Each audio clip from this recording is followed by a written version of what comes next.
জিয়াউর রহমান।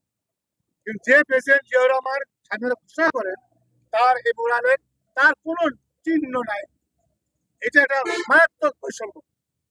সাধারণ শিক্ষার্থী ও জনতা এছাড়া লালমনিরহাটের বীর মুক্তিযোদ্ধা এবং জেলা কমান্ডারের মধ্য থেকে তাদের সংবাদ সম্মেলনের মধ্য থেকে আমরা যে মেসেজটি পেয়েছি, তারা আমাদেরকে যা জানিয়েছেন, শহীদ প্রেসিডেন্ট জিয়াউর রহমান যে স্বাধীনতার ঘোষক ছিলেন, শহীদ প্রেসিডেন্ট জিয়াউর রহমান যিনি সেক্টর কমান্ডার ছিলেন, আর এই যে শহীদ প্রেসিডেন্ট জিয়াউর রহমানকে কিন্তু এই মুরাল থেকে সম্পূর্ণরূপে মাইনাস করে দিয়ে, সম্পূর্ণরূপে আলাদা রেখে শুধুমাত্র শেখ মুজিবুর রহমান এবং মুক্তিযুদ্ধের কিছু খণ্ডিত ইতিহাস দিয়ে বিকৃত করে এই মুরালটি তৈরি করা হয়েছে।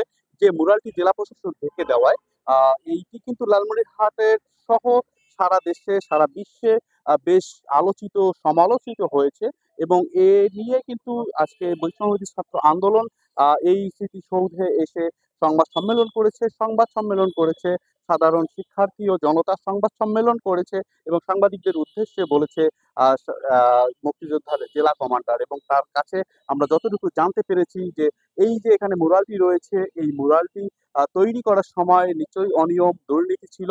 এই মুরালটি তৈরি করার সময় একদম অপ্রয়োজনীয়, অপ্রাসঙ্গিক এবং অযৌক্তিক বিকৃত একটি ইতিহাস এখানে রিপ্রেজেন্ট করা হয়েছে।